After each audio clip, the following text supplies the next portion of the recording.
There's a couple seats up here.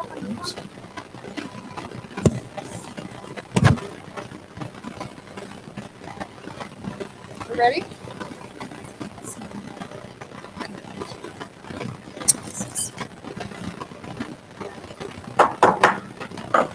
Hi, everyone. Welcome. Welcome to the Harrison Board of Education, Harrison School District 2 Board of Education regular meeting for Thursday, November 17th, 2016. I'm so happy to see a full house here on, like yesterday it was summer, and today it's winter. What happened to autumn? We didn't have one. So I appreciate you all coming out on this snowy, cold night. Thank you all for joining us this evening. Members of the public who desire to address the board on any topic related to board work, please sign the roster in the back of the room before 6:30 p.m. Madam Secretary, would you call the roll? Yes. Ms. Gonzalez? Here. Ms. Lee? Here. Mrs. Longmire? Mrs. Longmire is excused tonight. Mr. Siebert? Here. Mrs. Torres? Mrs. Torres is also excused tonight, but we do have a quorum, so here we are. Flores? Here. Ms. Hunter? Here. We are pleased to have Ms. Flores and Ms. Hunter, Victoria Flores and Amber Hunter here. They are our scholar board representatives. They've been chosen from their peers at Sierra and Harrison High School to represent the student body here at the Board of Education and help us with some of the work that we do. So we're so happy that they're here. They represented the district well at our recent State of the Schools luncheon. They spoke before a large group of people in a big ballroom on very little notice. So we so appreciate their participation. We're happy to have you both here. So welcome.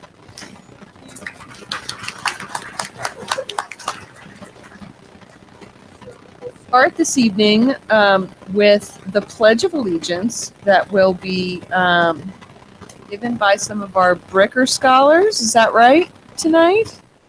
So for the Pledge of Allegiance, I understand that we have Fallon Humphreys, we have Rorick Bryce, we have Ajane Tuck, Soraya Gibson, Cameron Patterson, Giovanni Rodriguez Gonzalez, and Trenton Scott. Thank you all so much for being here. So these two students will lead us in the Pledge of Allegiance. So if you all please stand.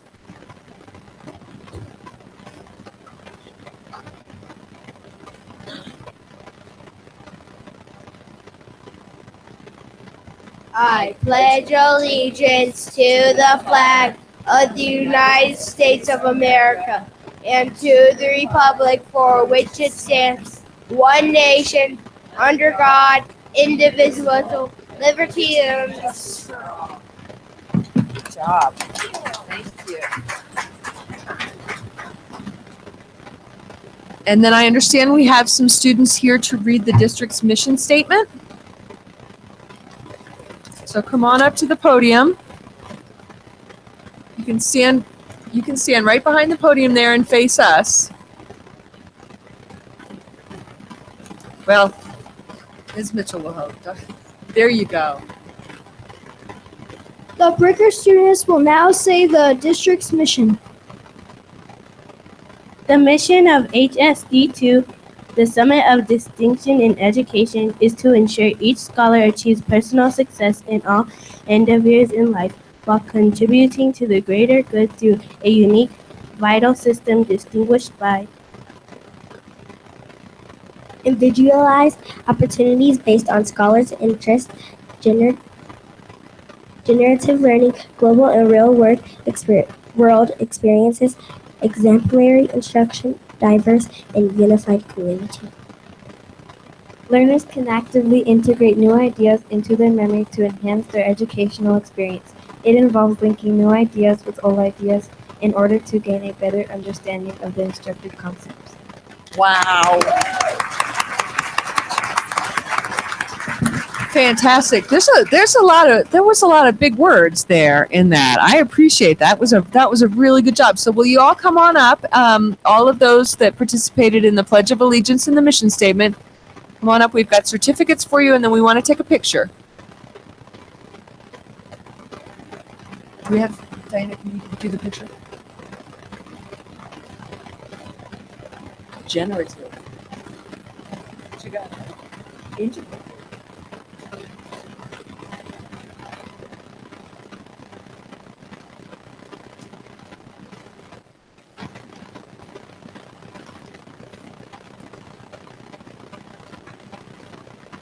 Can you all fit in?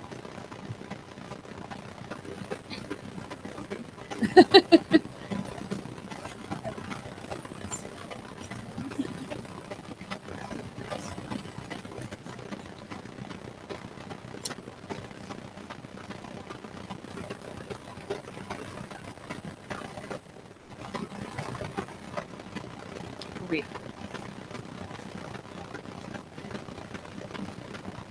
I know.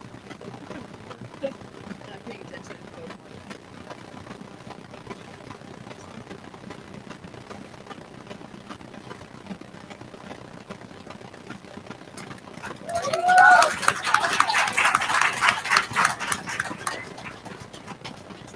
All so much for being here. That just helps us start off our evening on just the right tone. We appreciate that so much.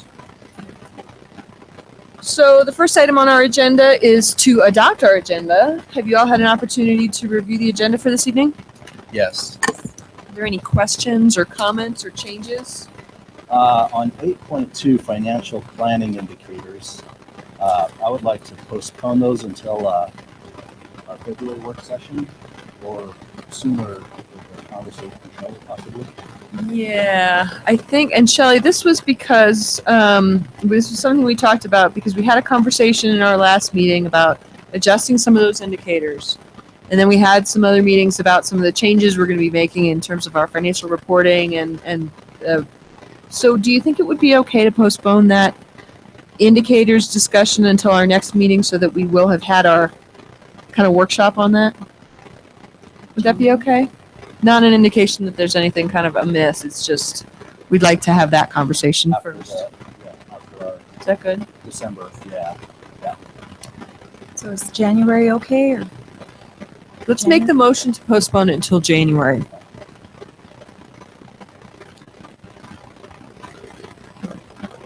Okay, is that a motion? I move to strike 8.2 OE6 financial planning indicators from tonight's agenda and place it on January's regular agenda. I second. So we have a motion by Mr. Siebert and a second by Ms. Lee. Any questions or comments? All in favor, say aye. Aye. Any opposed? No. Motion carries. So we'll take that up in January, Shelley. And with that, I will move to adopt the amended agenda. Again, I think this is going to be a theme. Moved by Mr. Siebert, seconded by Ms. Lee. This is just the three of us. To approve the agenda as stated. Any discussion? All in favor say aye. Aye. Any opposed? No. Motion carries. So now on to the best part of the evening. Item 3, showcasing schools. We have Principal Andrick here with his Brickell Bobcats. Welcome. Woohoo!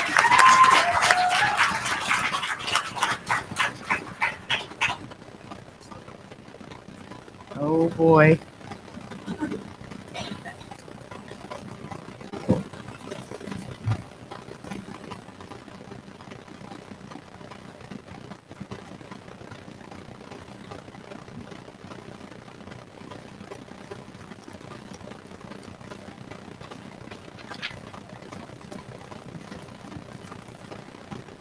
So we like to start our mornings with a little patriotic song along with our Pledge of Allegiance. So I brought some of our best singers. My name is Mrs. Agee, the music teacher at Bricker.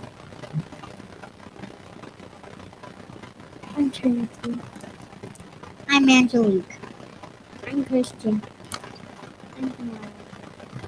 I'm Amberlyn. I'm Soraya. I'm Jalissa.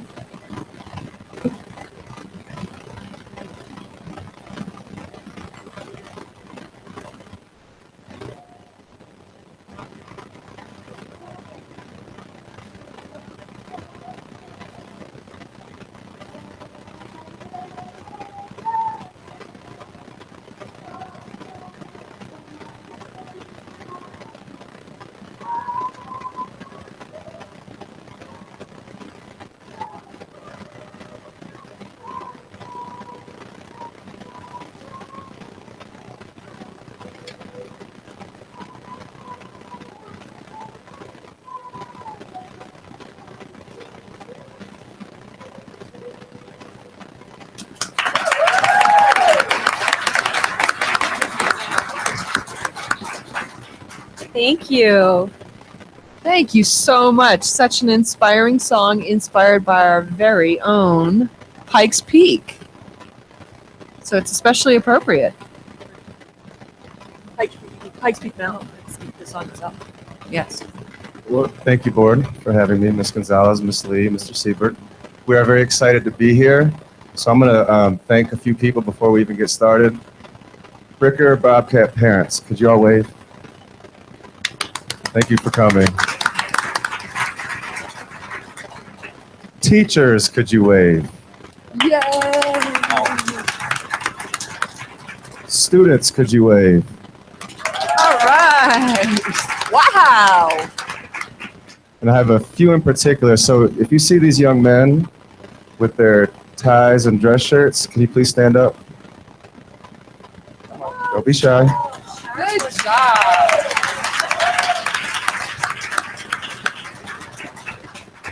So before I even get started, these are our fifth graders. We have a mentoring group going on at Bricker.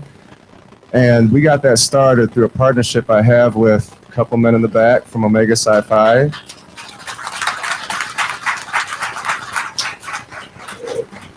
They actually donated the money to purchase the shirts and the ties and have been very instrumental in helping us get that going. You guys look really sharp. Fantastic.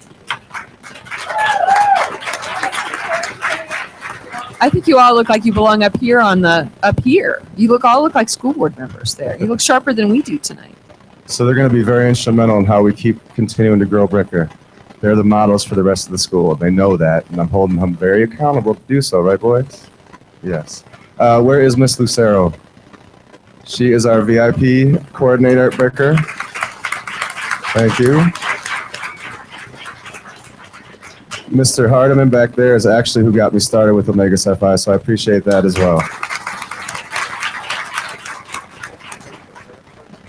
Okay, I think that's everybody, but we got a full house, don't we? Right, Bricker? Yep. All right. So we're going to go ahead and get started. So we are from Bricker. I am Jeremy Anderk, the principal. This is Miss Griffin, my assistant principal.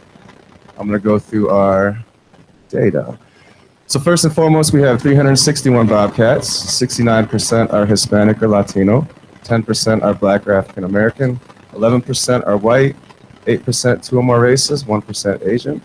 And 1% Native Hawaiian or Pacific Islander. We're also at 87% free and reduced. We have 21 moderate needs special ed students, and we have 150 ELL students. So we have a very diverse population of Bricker. Somebody switched the slide, but that's me. So these are our licensed staff in ESP. We have 19 classroom teachers, 4 CLDE, 2 moderate needs, 3 specials teachers, 1 social worker, 1 ELG interventionist, and 1 reading interventionist. For our ESP, we have 2 Title I paras, 1 Read Act para, 2 math fellows, 1 library tech, 4 kitchen staff, 3 front office staff, and 3 building maintenance staff. So they're the ones that really make things go at the school. We kind of just work there. So into our scores. So for our science scores, I know this is a very involved chart. We went down a little bit in science from in 2016, but that's okay because we're going to keep growing, because the whole model this year is that we're going to keep growing our kids, and you're going to see that it's actually happening the deeper I go into this. For our social studies, again, we have some work to do there, but that's okay because growth is the motto. Here is where I really want to pay attention and give accolades to my teachers and my students and the parents that are really pushing our kids. So as you can see, these are our performance from 2015 to 2016, and what you'll see is growth in 5 out of 6 scores. But that's just from year to year. What's most important is when you look at cohort groups. What that means is as 3rd graders move to 4th grade, you're seeing gains, because that's largely the same kids, because we don't have a lot of movement at Bricker. And you'll see there as well. So we had significant growth from 4th to 5th grade. Our 5th graders really knocked it out of the park last year. And this is also another, I'm going to give a shout out to my teachers. Can we give a round of applause for my teachers and the work they did last year? So what you're looking for is 50 or higher. For our ELA, we got 63, which is right near exceeding. And for math, we had 69.5, which is awesome. I'll be happy to show you. There it is. And I know that's kind of small. Okay, and here's where when you start really getting down to the nitty gritty of it all, if you look at the far left, that's us. And what you want to see is blue because that means you're above the 50 median. And if you notice a pattern, it's all blue. And what that means is every group of students that we have is growing above expectations, which is awesome.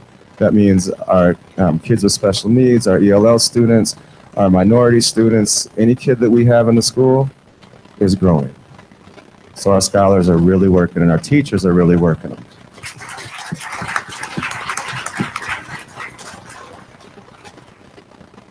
And this is also another piece to it. So what you'll see is this are the subcategories. So you'll see on the left-hand side, all students and English learners, free reduced, minority students, students with disabilities. And you'll see that for both ELA and math. And what you see for ELA is we either met or exceeded, but in math, if you notice, we exceeded in every single category. So that's also great work and something for us to be proud of at Bricker. Our access scores, we do need to continue to work with our access scores. This is the assessment that is given to students that have our English language learners, so English as a second language. So we had a strong point in third grade, but we're really working this year to make sure it's K through 5. So we are working hard, hours after hours. I don't even know if my teachers sleep because I see a lot of them that I'm looking at right now that stay till 8 o'clock at night and work their tails off for our students. These are some specific highlights. We increased 51.7 proficiency points, meaning we grew. That's a good thing. We improved in 5 out of 6 PARCC assessments. We met or exceeded in all SPF student group growth categories, and we exceeded in all math. And the awesome part was that our ELL students exceeded in math and ELA. And that's a huge portion of our population, which is absolutely phenomenal. And again, I give respect to my teachers for doing so. And our SPF rating, our school performance framework, we were performance at 71 points, which is, I'm very impressed by that as well. Our instructional focus, we have 3 main goals for the year. Improve ELA instruction, improve mathematics instruction, and continue to improve the building culture. And what we're really paying attention to is our writing. We're trying to embed writing in everything that we do, and we're really trying to do so through productive struggle. So I have a quick video to show an example of a physical example of that productive struggle.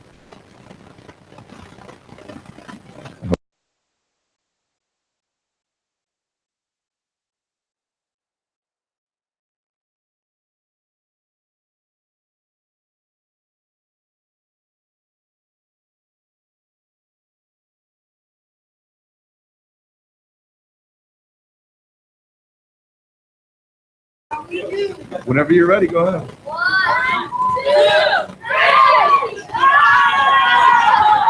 2, 3. Somebody count. 3, 2, 1.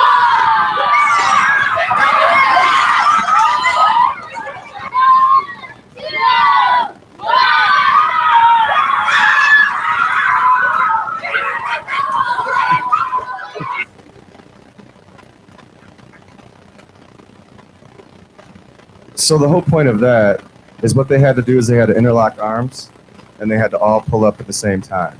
They couldn't cheat because what they did the first time, they tried to do it in a circle, and that wasn't going to work because you had to leverage each other. Then they tried to do it just by partnering up across from them. And I said, that's still cheating. So we give hints, but I wouldn't tell them exactly what they had to do. So they had to talk amongst each other and figure it out. So then they figured it out, and they were excited. And at the end, I said, what's that feel like? And they were all giddy and excited, and they said, this is what it feels like to actually do it and figure it out. So we're pushing that in the classrooms as well.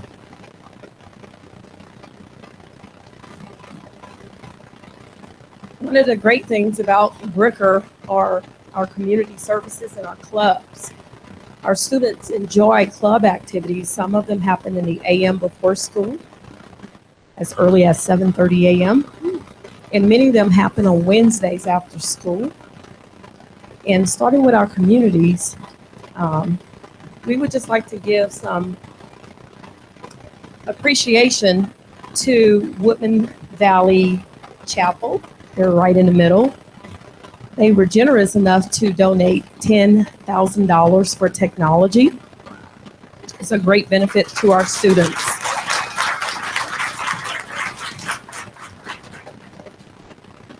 We have a very productive unit that support us, the 52 Brigade, our Army unit. They help with our large Bricker barbecue.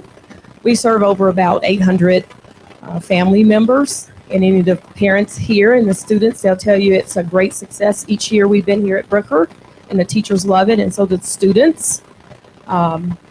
Just as well, they help with field day, family nights, any events that take place, and we give our gratitude to them as well by saying thank you with Veterans Parade, end of the year celebrations, etc. We also want to say thank you to Panorama, Dr. D. We appreciate you guys connecting with us in community events. We also would like to say thank you, Sierra High School, for providing us with students who help translate for our families. We have the Omegas here, as well as our Mason brothers, and a large community of supporters of families that come and go and help with different events. So we have a very strong community here. So as you've seen earlier, the boys are sitting here, are part of the Young Gents Club, run and sponsored by Mr. Andrick and a few of our male teachers. We have a young ladies group that's sponsored by Miss Anderson, our 5th grade teacher, and Miss Rankin, our 4th grade teacher, and it's still growing. Go ahead, ladies, you can clap for Miss Anderson and Miss Rankin. We have a strong network of our teachers who unite together and help with STEM Club. Boys and girls really are excited about science. We have a Lego club, a rubrics club, a basketball club, the Girl Scouts and the Boy Scouts, the Girls on the Run, Student Council, and we have a commitment of teachers who always dedicate their time to a homework club. So clubs are really happening at Bricker.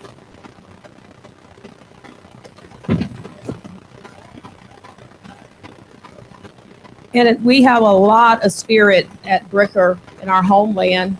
Our teachers and students and parents can definitely let you guys know how much fun we have at Bricker with our spirit.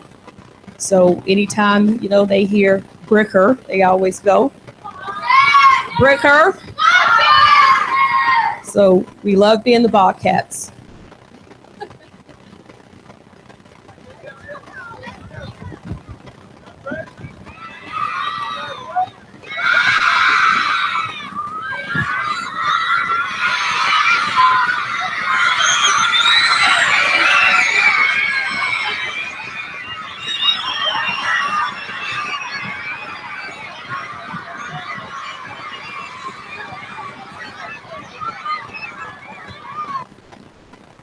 So thank you again for having us. Thank you all of you that came. I know it's cold and rainy, kind of snowy, so thank you again. Let me get one time. Bricker. Thank you everybody for coming.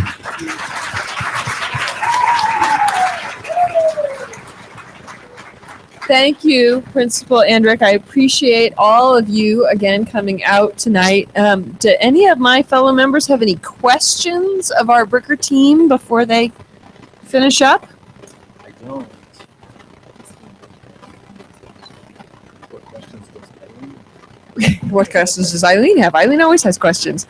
No, I think you touched on it in terms of your focus on improving ELA instruction, math instruction, building culture. Can you tell me a little bit more about that and what the kind of specifics are behind your focus on building culture?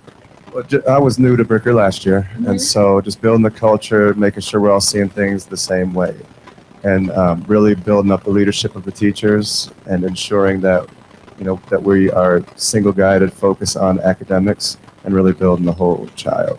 And so trying to do things that build that teamwork like we did with the boys, and making sure we're doing that with our staff and community as well. Well, it seems like you have a really strong community, a whole lot of really strong community partners, and I appreciate the focus. You know, our job is to make sure that they get to where they need to be academically, but we can't do it by ourselves. It takes all of you, parents and teachers and students, and I say this a lot, and community members in particular. I say this a lot, but we couldn't do it without you, so we so appreciate it. Thank you all for coming, and thanks for the lift. This has been exciting tonight.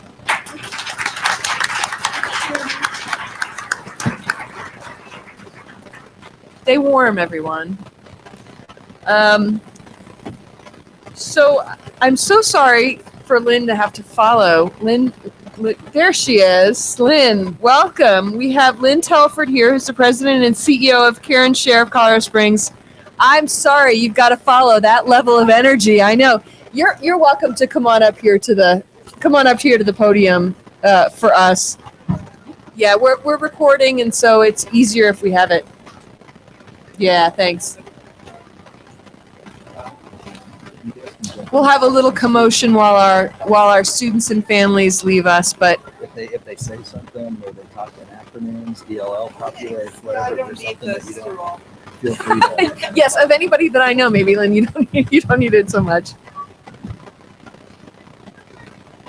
What an energizing way to start out a meeting, isn't it? We start out all of our board meetings with a presentation by one of our elementary or one of our schools, and it's just thrilling. It's just It's thrilling. really wonderful. And we actually partner with Bricker and our backpack program. Fantastic. Let's just wait just a second while we clear out. During the motion, if there's something you know. Mr. Griffin? Dr. Griffin, I'm sorry, maybe we've got another presenter here, so sorry, don't mean to call you out there, but we've got another presenter who's waiting to get started on her presentation, so thank you all. Okay. Okay, that would be fine. It's really not my best. Would you be able to catch her over there at the other podium? Okay. Is it good if I'm just here? Okay, thank you. Okay. Well, thank you for having me tonight. At Karen Share Food Bank, we believe that no one should go hungry. Every day, we're providing food to our partners throughout Southern Colorado to serve people in need because we know that people who are well fed thrive and do better. And I don't have to tell you the impact that hunger can have on kids and learning. So I have a little slideshow about how food banking works because a lot of people don't know. We get food at Karen Share Food Bank from farmers. Half of them are local farmers in Colorado. Manufacturers like Kellogg's or General Mills, and retailers. Walmart. We're picking up at the back door of Walmart's every day the food that we don't buy. If you're like me and you go to pick the one at the back of the shelf, you know, the ones at the front end up at Karen Share, and it's still perfectly good food. We also need to raise money because Kellogg's might give me a truckload of corn flakes, but what they don't do is pay to get it transported here to Colorado Springs. So we raise money for that, and the biggest way we do that is through individuals in our community because this community is so generous and good to us. And the way that we distribute it, the biggest way we do is through our partner agencies, soup kitchens, emergency shelters, churches, different places like that. We have agencies, 300 agencies, well, 199 agencies. And we cover 31 counties across Southern Colorado. But we also have special programs because some populations are harder to reach. And in particular, we have our Children's Nutrition Initiative that includes our backpack program. And so we're doing our backpack program at Centennial, Monterey, Stratford. And since the start of the school year, we've provided 873 backpacks for each of these four sites. And the backpack program is important because some kids don't have food for the weekend, and so they get the food on Friday, and it's enough to supplement their family the whole weekend. And we think it's a great way to help families out. We also do some special things like our summer mobile food pantry, which we do at Monterey. And this summer we did 4 distributions and we were able to provide over 12,000 pounds of fresh produce to families. So really proud of you. We also partner with other people in the D2 area, like the YMCA, the Deerfield Hills Community Center, to just get food out in a variety of ways.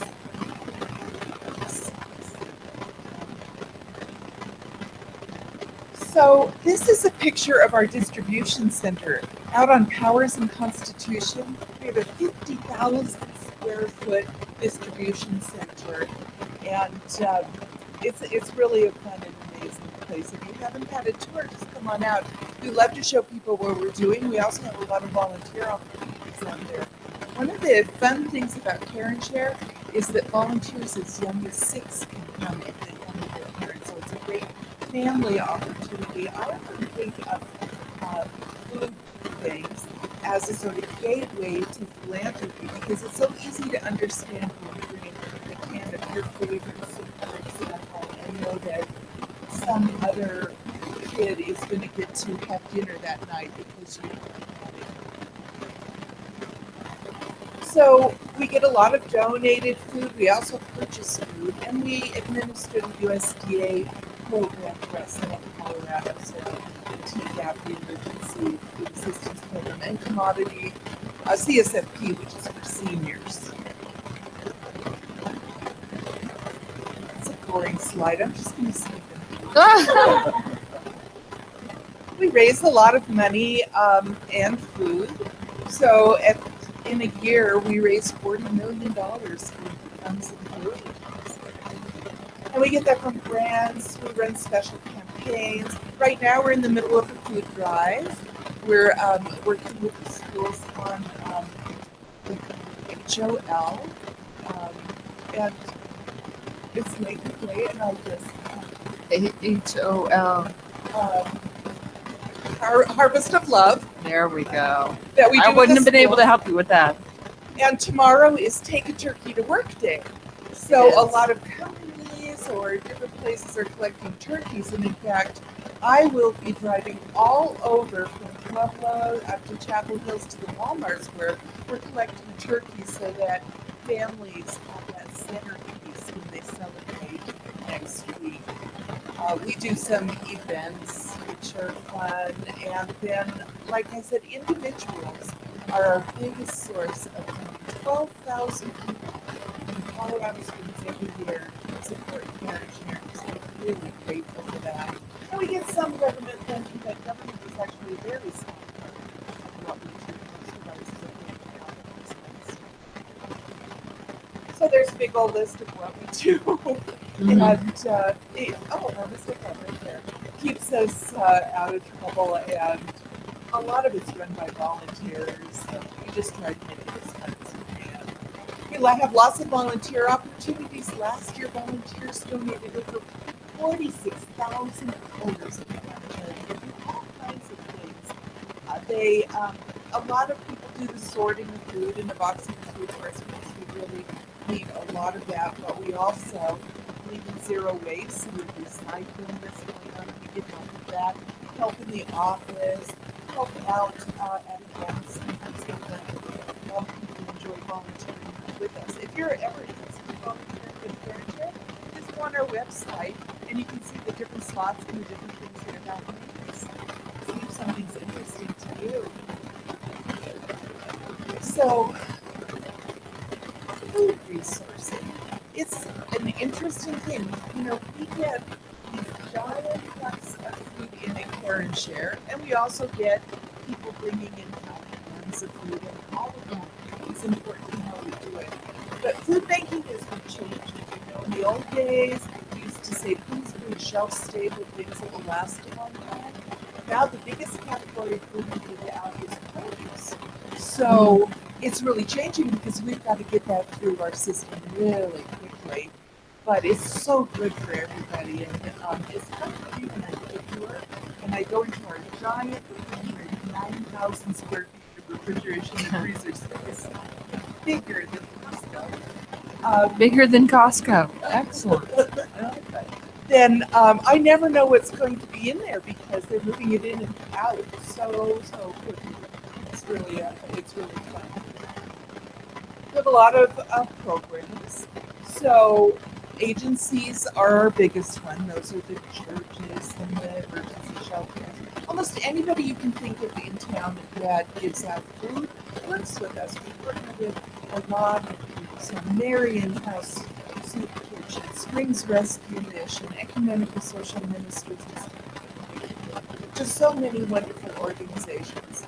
And USDA is the government food that comes in, and that's about 20% of the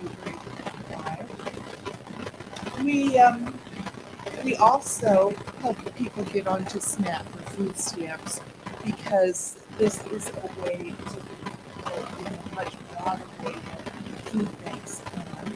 And then we have Cooking Matters courses, so we're teaching people how to cook low-cost nutritious food. So that we've had people, a lot of people say, I never could make my food stamps last like a month before they took my course. So we're really proud of that. And the cost of programs is pretty small. We are really proud of the way that we have the money at Carringer. We have 5% every year. So that's a really low percentage. And last year, we were able to reach 134,000 people. The problem is there are 161,000 people considered Colorado who don't have enough food, but we have a plan, and we're working it, and every year we're growing the number of people that we reach because it's not okay with us that people are really hungry. We live in America, there is enough food. We just have to figure out how to get it and distribute it to the people who need it. So we're well on our path to do that. And big push towards children, of course, because they sometimes don't have much control over how their food resources are coming in. And this is a fun picture for me because those are my board members. That I wanted to show them exactly what we do. So they were out there helping to give out food one day. And there's the SNAP assistant. We do all of our SNAP outreach with only one part-time person, and the rest is all volunteer. And the Cooking Matters course where we teach people. And then this is what I have been particularly focused on because the number of people who need food is that top line, and the number of people we're reaching is the bottom line. So you can see that we're working really hard on closing that gap. We can't really project the number of people exactly who are going to need food, but we can make a guess. We have, with the economic recovery, in the number of people who need it, but we still have a lot of work to do. So, does anybody have a question for me? Is that what, did you all know all of that about food banking? Thank you so much, Lynn, for coming. I'm not sure if any of our audience members have any questions for you. I don't know. Does anybody up here? Thank you so much for the work that you do with our elementary schools. I know that the programs that you support for the elementary schools are really very important for them. We're so happy to do that, and we'll keep looking for ways to partner. Mm-hmm. That's really important. Thank all of you. And if you know somebody who doesn't have enough food and needs help, a good way to find out where to go is just to go on our website, carringer.org, and there's a button that says, I'm hungry. And so that will show you the resources and where they are in our city, and you can help, your neighbors if they need assistance. So thank you so much for having me tonight. Thank you, Lynn. I appreciate.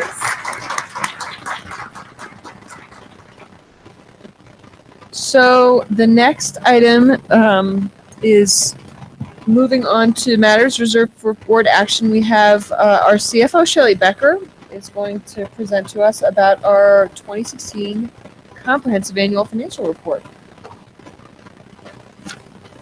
And it's going to be short and sweet. Oh, we're willing to spend all Oh, no, I night think talking we about have 5 this. minutes. So really what you have round yes. spiral book, yes. And we will also be putting it online for school district financial transparency, and we'll provide at the next board meeting an electronic copy.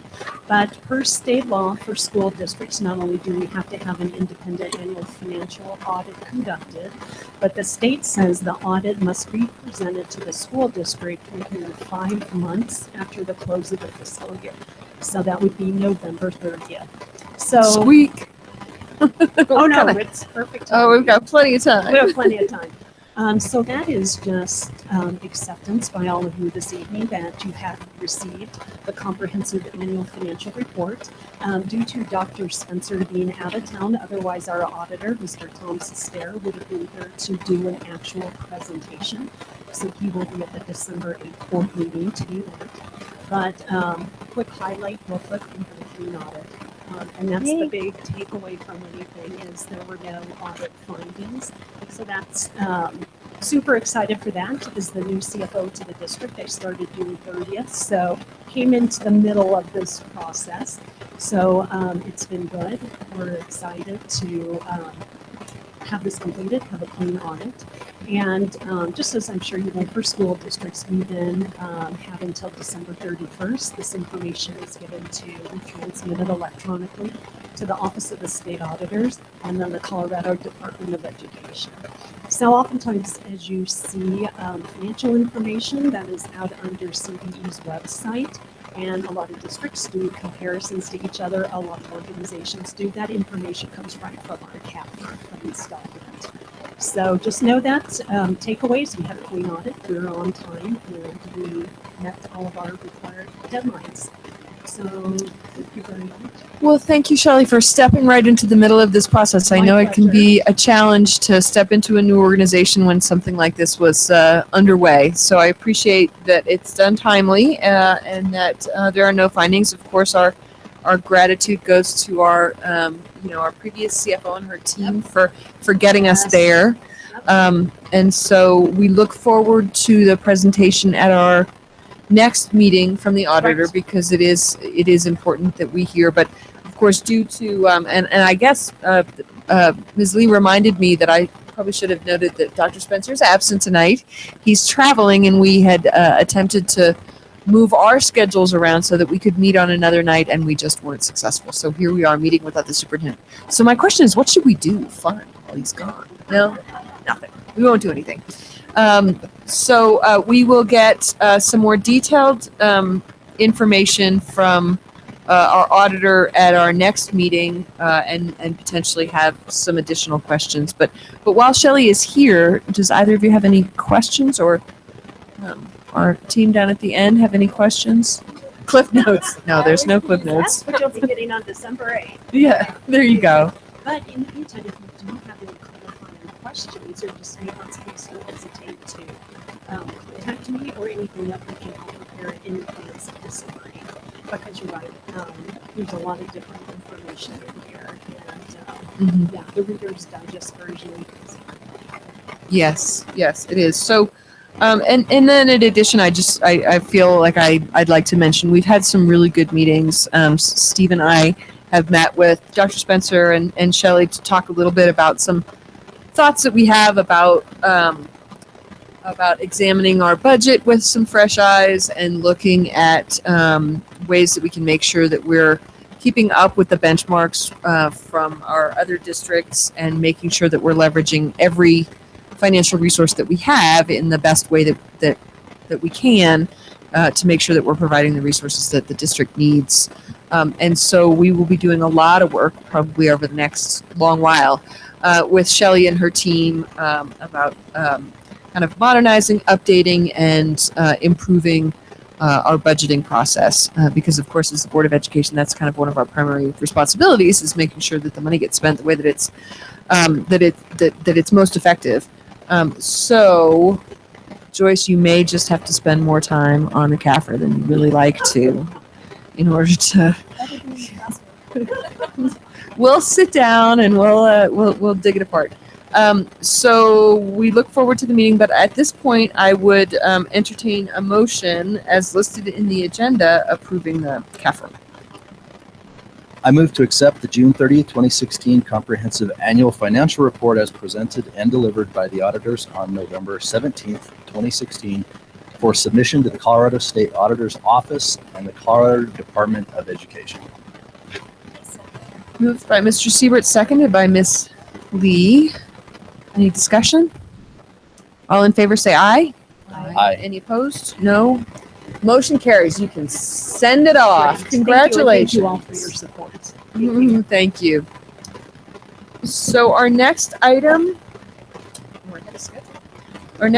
is public comment, and I have one person signed up here, Ms. Gina Stokes from Bricker Elementary, and I believe that she was probably one of the. Is Ms. Stokes here, Gina? No? Yeah, she's probably one of the parents or somebody who was here earlier. So other than that, we have no public comment tonight. So we will move on to the superintendent's report in the absence of the superintendent. So we have in your and actually this is it's listed as a superintendent's report, but I do believe it's a superintendent's consent agenda, right? The personnel report and the financial statement are both, because the motion down there in the bottom is approving the superintendent's consent agenda, right? Yeah. So this is the superintendent's report, and it contains the November 2016 personnel report. Have you all had an opportunity to? Yes. The superintendent is not here, but I believe, yeah, Carla is here. Do you have any questions or comments on the personnel report as presented? No. Okay. And then we also have the item 7.2, the October 2016 financial statement, and I believe that Mr. Siebert has a question for Shelley on our October 2016 financial statement. So Yeah. come on up. You're like, I don't know if you have it in front of you, but just looking at the Nutrition Service Fund, Yes. a quite large change from last year. If you could just kind of talk through on the revenue line. Absolutely. So what you're looking at there is the time of when when we receive our reimbursement from CDE. So it actually is due to the timing of the nature of when we submit the funds and receive them. So as of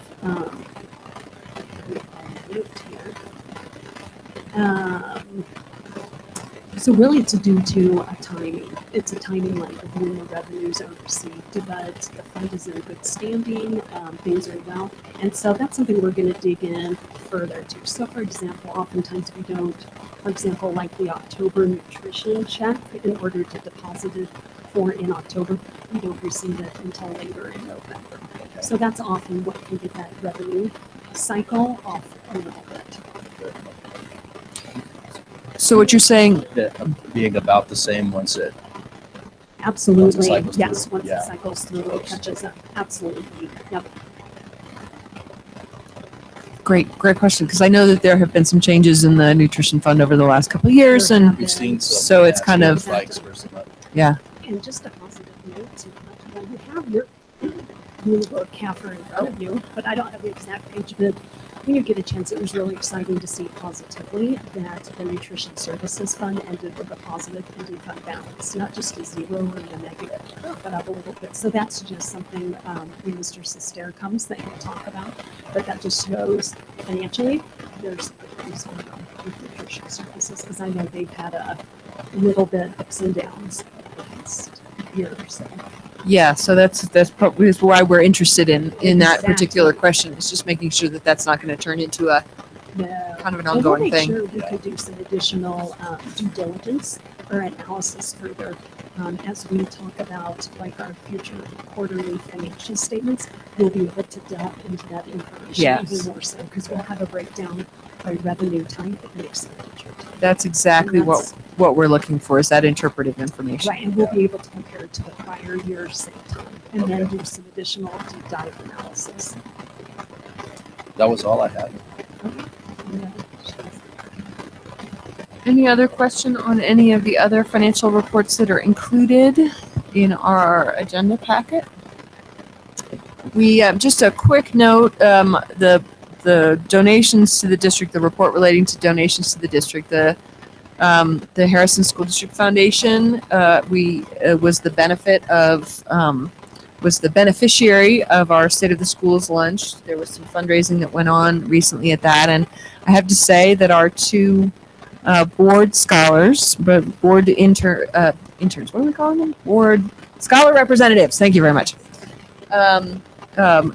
Sat next to at that dinner, sat next to General Chilton, who's an astronaut And a phenomenal guy. and a super great guy. And he gave a really good speech, and he was very encouraging and very excited. But I have to say that the thing that he was most impressed about was getting to know the two students that he was seated with at the table. Making small talk over lunch and hearing from them what their plans are for the future. He just couldn't say enough about how impressed he was with you guys and with your plans for the future and with the preparation that you've gotten to be prepared for the future. So we had a number of philanthropists and grant makers and corporations in the room, and there was a lot of enthusiasm for supporting the district's foundation and funding matching scholarships for students, so that our students who are so well prepared by the time they graduate from high school have somewhere to go and the resources to do it with. So thank you so much, girls, for being so impressive. And with that having been said, if there are no more questions, I would entertain a motion to approve the item 7, the superintendent's consent agenda. I move to approve the superintendent consent agenda items as stated. Moved by Mr. Siebert, second by Ms. Lee. Any discussion? No. All in favor, say aye. Aye. Any opposed? No. Motion carries. So we will move on to the board consent agenda. Item 8. Ms. Lee, in particular, has done a lot of work on the minutes, and the ones in our packet have incorporated the changes that you all have made. Yeah, good. Okay. So are there any questions or additional discussion about those? I would entertain a motion. Oh, no, I'm sorry. There's one more item. So the second item. No, we're here. No, we just pulled one item. So for the OE6, OE8, OE10, and OE13 item, which I guess is 8.2, we have pulled off out of that OE6 financial planning and postponed that to January. So if there are no further questions relating to asset protection, communicating with the public, or facilities, the indicators that we developed at our last work session, are there any kind of comments or other discussion? We kind of beat it to death at our last meeting. We ate turkey and dressing and talked about OEs. It was very exciting. So I would entertain a motion to approve the board consent agenda. I move to approve the amended board consent agendas. Moved by Mr. Siebert, second by Ms. Lee. Any discussion? No. All in favor say aye. Aye. Any opposed? Nope. Motion carries. So moving on to item number 9, monitoring board performance. I have got to pull up the work plan because I did not take a close look at it. I do know that the next big event that we have on our calendars is the CASB convention. We are lucky that CASB holds its annual convention. The Colorado Association of School Boards holds its annual convention here in Colorado Springs at the Broadmoor every year, so we don't have to travel, which is fantastic. We had discussed making sure that our board, our scholar representatives would be in attendance. Have we coordinated that, their attendance at CASB? We're working on getting you there. So because the student strand that's there is so useful, and we have participated in the past, and it's been a really when we were generally very well represented there, which is nice because we are literally right down the road, and it's nice to be able to tell people that this is to represent our area. Are there any other comments or questions on the board's annual work plan? Do we need to move the reference to OE 6 to January? I wouldn't want to confuse the issue for next year. And you look back last year and say, when did we hear that? Can you move it to January and just make a little note that says postponed from when it originally came up? That would be fantastic.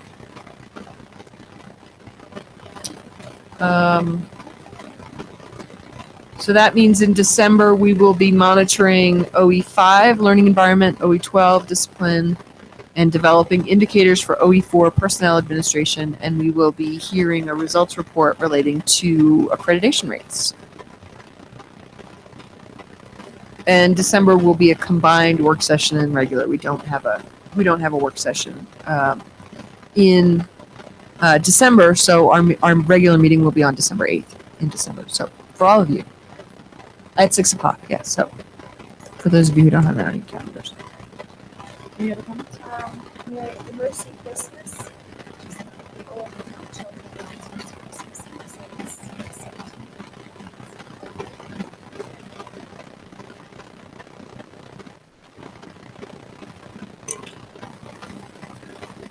Good.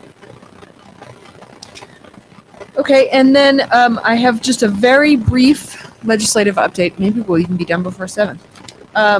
We had a visit last week, November 11th, last week, from Dr. Katie Anthus, our interim Colorado Commissioner of Education. She requested, and there's a few of you who were here with us, she contacted the district and wanted to come and see some of our schools and talk to some of our administrators and teachers about the things that Harrison has done as it relates to educator effectiveness. The members of the cabinet that were there can probably speak to it better than I can in terms of what she was interested in. But we had a great visit, and I appreciate the hospitality of Principal O'Neill at Soaring Eagles and Principal Laufer at Sand Creek and Principal Rogerson from Fox Meadow. We went and saw classrooms, spent some time in classrooms in all of those schools, and saw just some really amazing teaching and learning going on. And so I appreciate the attendance of the cabinet members who were able to kind of help her understand a little bit more about what our challenges are and what some of our achievements, more importantly, have been. So it was a really great, we also did talk a little bit about school funding and some of the thoughts that she had about what we're likely to see this year as it relates to K-12 funding. I won't be overly optimistic about how that's going to turn out, but we're giving it a try. So so it was a really great visit. I was very proud of all of our students and teachers and administrators, of course. Does anybody have anything else that they want to add? We'll have one more meeting before the General Assembly started. We had an election before last, which is all I will say about that. And we'll just move on. Anybody have anything else that they want to add before we adjourn? 7 o'clock and we're adjourned. Thank you all.